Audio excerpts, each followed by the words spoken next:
Hello survivors, Priam here, back with another video, and today we'll be covering late game economy development.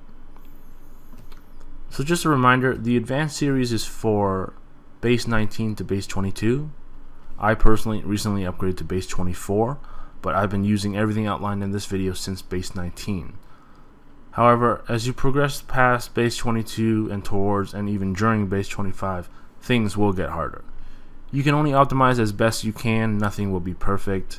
It's largely dependent on how much time you have and how efficient you want to be. So in this video I want to cover farms. It won't be a full guide, it's just a brief overview. The commercial hub, I'm redoing this because they recently updated this a few months ago for the better, and it's different from when I first made the original economy development video. I'll be covering zone comtech, comparing buying resources with diamonds versus in the VIP shop, and depending on how long this video runs, I may or may not cover optimizing CoZ rewards and daily challenges in this video. If the video runs longer than I want it to, then that will be its own separate video, as there is a lot to cover there. So the more farms you have, the more resources you'll get and the more money you'll save. So making a farm is pretty straightforward. Just go to options, account, and then start a new game. When you start a new game, you'll start in a new state. They actually changed how new accounts are made now. You start with a little square and you build buildings one by one, and then you expand your base. It's different from before where you got the whole base layout and all the different buildings. You have to build roads, but now I guess it's simpler for newbies. Once you make your new account, make sure you bind it to an email account, and then once you get it up to level 5, port it back to your home state with your newbie teleport. Previously you could port it back right away after base 1, but now they make you wait until your base 5. And also please make sure you do port it back home at base 5, because once you go to base 6 you're stuck in that state. You should have at least 5 to 10 farms. I personally have 10 passive farms, but I've seen people with well over 40 active farms. So really, time and effort is your limitation here. Regardless of passive or active, you should at the bare minimum get them up to base 13. Or if you're like me, I got them up to base 16. Or if you want to build a nuclear arsenal with missiles, then you'll want to get them up to base 19. It's really up to you how active you want to be with your farms. So for myself, all my farms are passive. I don't have the time to manage them as active farms. It does take a lot. It's like having a second account if you're running them as active farms. All of my farms are traders, so that they make money faster, which is the rarest commodity in this game. On the way to base 16, you'll be required to upgrade certain key buildings like the ration truck or the shooting camp or the embassies in order to upgrade your base. Once you're at base 16, you should get all your resource production buildings up to level 16 or 13, however far you go with your own farms. The only one I didn't upgrade was water, but everything else, fuel, wood, food, and iron are all level 16. I've optimized electricity because you need electricity to have your production at full capacity. Everything else is disconnected. Make sure you watch my optimizing electricity video for that. But basically the major buildings that I have left plugged in is the garrison to repair durability on the base after I attack it, the military academy to exchange hero medals, and the commercial hub, which I do once or twice a day to sell to make money. And also they have some good deals there, but I'll be covering that shortly. You should get your houses as well up to level 16. Then I disconnect the ration truck, as I mentioned in the optimizing electricity video. The population drops to 70%, which is fine. I don't want to have to keep feeding my people. I'm okay with it being passive like that. Banks can be disconnected after you get them up to level 16 as well. The only other thing to mention is storages. Your first set, you should max them out to level 10. Then your second set, it's totally discretionary on your own farms. Active, they should go higher than this, but for passive, level 4 or 5 should be enough. Then you'll be holding 6 to 10 million of each resource, which is more than enough if you hit your farms every few days or even once a week. that's pretty much it for buildings. As far as what I do on a daily basis, I log in once a day to get the daily supply. In your daily supply, none of this really matters except for this item right here, which calls the helicopter to your commercial hub. I use the free hero recruit tickets. I explore for 12 hours. Sometimes I'll log in a second time after the exploration is done, and I'll explore for another 12 hours if you want to do it that way. Commercial hub, as I mentioned, I'll cover that shortly. And once a week on Hero Day, on Thursdays, I will do Hero Day on them. So I'll log in 3-4 times a day to do the hourlies for Hero Day so that I hit the 3 CoZ boxes. Now, if you're running active farms, they should be farmers to get the gather buff. However, that's optional. As I mentioned, traders make money faster, and money is the rarest commodity, so you could keep them all as traders while gathering as well. Totally subjective, it's up to you. Almost exactly the same thing as passive farms. The only difference is you have cars or fighters depending on what you wanted to produce, but cars have a higher load so they can gather longer, so you don't have to pay as much attention to them. So you have cars to gather iron, which is the second rarest commodity in this game. Optionally, some people do this, which is crazy to see, but some people are able to max out zone comm on their farms, which if you are able to do that, that means you have a really active farm. It's basically a second account at that point, and you're producing a lot of resources on that account. And as I mentioned earlier, upgrade your farms to base 19 so that you could build missiles, so that you have a nuclear arsenal to use during Kill Event or Doomsday Wars. I would say my farms are about 3-4 months old at this point. Took me about a month from start to level 16 to level them up, max everything out, and then the following 3 to 4 months I was doing Hero Day and logging in daily to do all the passive stuff. And over that time, I've been hitting them on and off as I've upgraded my main base to base 24. But right now on this farm, this is my number 4 farm, one of my older farms, I have 42 million food, 80 million fuel, 21 million wood, 28 million iron, and in total 27 million cash. So just to give some further insight into what I have in total, my main account is up here, and then my 10 farms. In total I have 2.3 billion food, 1.4 billion fuel, almost a billion wood, 679 million iron, and almost 500 million money, and 480,000 diamonds. The diamonds I keep on hand just as a last resort. If I need to, I can use the diamond shop to buy resources. Most likely would be buying iron, so that's 115 million in iron. As I mentioned, I have passive farms, so all I do is Hero Day and the commercial hub. That's largely what dictates the difference in net change per week. This is over the past month. Over the past month, after using it as well, as you notice, on these 2 weeks I used a lot of money and a lot of iron that I had a net loss. But overall for the past month I gained 380 million food, 350 million fuel, 360 million wood, 250 million iron, and 80 million cash, and 260,000 diamonds. So the more you have, the more resources you get. You have to decide for yourself how many farms you want, how active you want to play the farms. And as I mentioned, these are passive farms, so this is my growth over the past month. But if you're gathering on 10 farms, let's say, and each farm gathers 500,000 iron or something a day, give or take. I don't know the exact math because I don't gather, but let's say they gathered conservatively then 250,000 each, times 10 farms, that's 2.5 million iron a day, times 7 days a week. That's 17.5 million iron per week additionally, which is 70 million more iron per month on top of what I gained this month. So, the delta is not that much, but it's up to you. completely subjective. You can play them actively if you have time.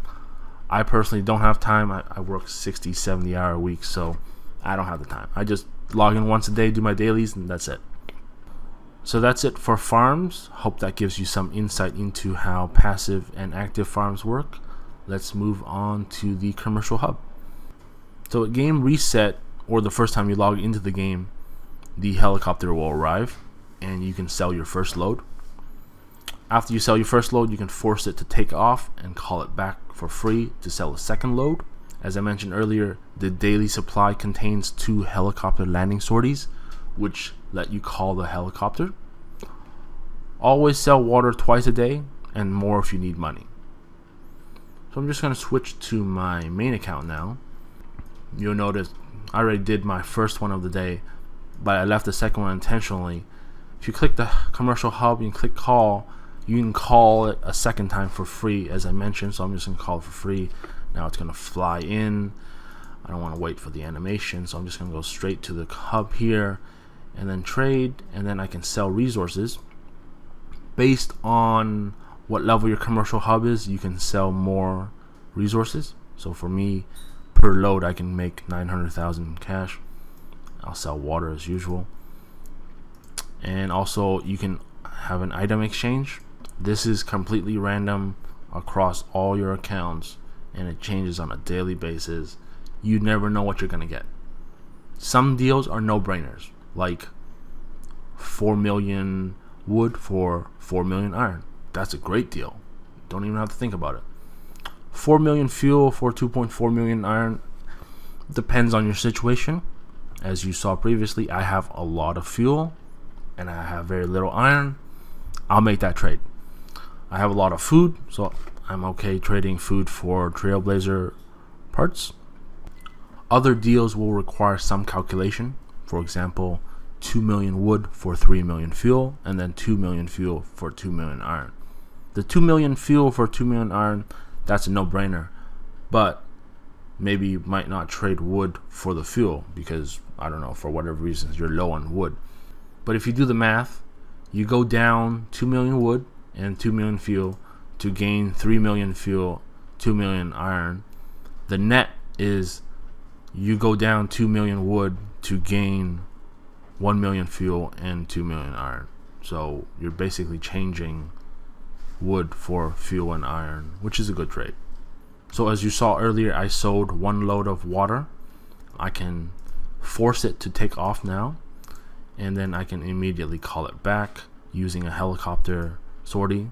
As I mentioned earlier, you'll come back and then I can sell another load of water. So I mean, do this as much as you need to, depending on how much money you need. And you always will need more money because you'll be using money to make energy cores and chips. At this point of the recording, I'm already at 20 minutes of recording. After editing, that'll probably get down to the 10 minutes. So, and I'm only halfway through. I have at least 2 more topics to cover. So I'm probably going to save the optimizing CoZ rewards and daily challenges, or the hourlies, for another video. I will note that this is my version of the CoZ schedule. The original version found online is this one. So you should definitely check out the full version in the link in the description below. However, I will be uploading my own version to the website. This is color coded based on what I do, and there's a reason why I do this, because it's the best way to optimize based on what the game gives us. So let's just move on to ZoneCom Tech. I can't show you that it requires courage medals, but if you haven't maxed yours out yet, you'll know that it requires courage medals. You get courage medals from hitting your CoZ boxes. Alternatively, if you're willing to spend money, I'd recommend buying the 2,500 courage medal packs. That's available once a week for $20, which is better value than the 7,000 courage medal pack for $100. Buy a few of these, get your tree started. I think 6,000 will get you the top 4, plus resources. Obviously, you still need fuel, iron, all that stuff to upgrade these things. But courage medals is a key component to everything on this tree. similar to how energy cores are a key component of the parts tree. So once you unlock box 4 to 6 with this one and 100% multiplier with this one, that will help give you a head start, and then you just have to grind it out. And after grinding it out for 2-3 months, however long it takes, you'll eventually get to the bottom of this tree and you'll max out everything. And once you max it out, you'll have the ability to hit all 9 boxes. This one right here is for box 7 to 9. 4 to 6 is above, as I mentioned. Throughout these things, you'll get buffs for tasks like gathering, zombies, and training. So this is gathering speed. This is extra resources from gathering. This is zombies march speed, training speed, training capacity, load. And then throughout the tree, as I mentioned, here you get your first 100% multiplier, and then these 8 here, you'll get an additional 100% based on the task. So 100% for gathering, 100% for building, tech, kill event. Then you have the hero stuff and killing zombies. So 100% multiplier there, plus the 100% before is 200% total there. Then you get your second arms expert, which gives you an additional 200% for a total of 400% more points, which is a 5-time multiplier effectively. So for example, a 5 million point hourly will be worth 25 million for CoZ boxes, because 5 million plus 400% is 5 million plus 20, which is 25. So it's just multiplied by 5. It's just easier that way. And then lastly, the last thing you want is the double reward, which will give you 2 times of every box, which means you'll get a lot of diamonds, a lot of resources, and a lot of courage medals. Box 3, 6, 9 contain the best rewards. So just to show you what that looks like, going to Clash of Zones here, today's event, ×2 will be on each box, as I mentioned, and throughout the different boxes, box 1, 2, 3, you'll get different things. Box 3 has 1 super recruit ticket, which is 2 when you double it, courage medals, wisdom medals. 3 to 6 have courage medals in all of them, but box 6 has more courage medals and wisdom medals again, and more money. The diamonds help as well. Then box 7 to 9, same thing, just more of everything, more courage medals, more wisdom medals, and more money. So it does help. Once you max out your zone comm, double rewards, it's easier to hit your CoZ boxes as well. One other thing to mention before moving on, when you look at rankings for your state contributions, this is inside your own state. So 1, 2, 3, 4, this is within your state, and number 1 in your state will get MVP status in your state, but that's not the rank that you need to pay attention to. When you go to today's event, this rank here is based on both states. So you could be number 1 in your own state, but you could be number 5 overall because there's 4 people in the other state that are better. You have no idea. So make sure you pay attention to this rank, because this rank affects the rewards you get for personal rankings down here. So the top rank of both states will get this, and so on and so forth. Rank 1, rank 2, rank 3, 4 to 5, etc. These rewards aren't really that great unless you get top rank to get the 10 super recruit tickets. The rest of them aren't really that worthwhile to use that many points to get top rank. Truthfully, not worth the effort. I just usually hit my box 8, box 9 depending on the day, as I'll cover in the next video, and I'm content with that. So the last thing I want to cover is the diamond versus VIP shop to buy resources. So in the diamond shop, going to the diamond shop, clicking here and going to resources, you can buy resources for 10,000 diamonds. I mean, you can buy less as well, 40, 160, 400, 1200, 3300, and 10,000. But when you do the math, the 10,000 diamond is the best resource per diamond value across the board for all of them, for food, fuel, wood, and iron. Then the VIP shop. VIP shop, you unlock the ability to make it at base 20. However, you need VIP badges to actually unlock it, which is really stupid. You can build it, but you can't unlock it. So they make you pay money, $100, to buy enough VIP badges to unlock it, or you can collect it slowly over a year, roughly. That's how long it would take. But once you do get it, it is slightly better in value than diamonds, because you can buy VIP points with money, obviously, or you can buy VIP points with diamonds. So going back to the diamond shop, if you go to others, you scroll all the way to the bottom, you can buy VIP points with diamonds, and it's all the same value depending on, doesn't matter which one you buy, 1,000 for 250 or 100,000 for 25,000. It's the same point value, so doesn't matter which one you buy. So with a conversion of 100,000 VIP points for 25,000 diamonds, the equivalent for 10,000 diamonds would be 40,000 VIP points. And as you can see in the shop here, 1.5 million fuel is for 10,000 points. So multiplied by 4 is 6 million fuel for 40,000 points, and so on for the other two. Then every day you'll have this one as well. This is usually 500,000 of something, or less, 250,000, or whatever the amount is based on what resources it is. And it will be better value than if you buy using the 10,000. And as I mentioned earlier, I'll be covering the CoZ rewards and hourlies in the next video. It's quite a lot to cover, so I'm keeping it separate. At this point, recording is already at 40 minutes. After editing, we'll get down to like 20 minutes or so, which is where I roughly want to cap videos at. That's it. Hope you guys enjoyed this, and I will see you guys next time.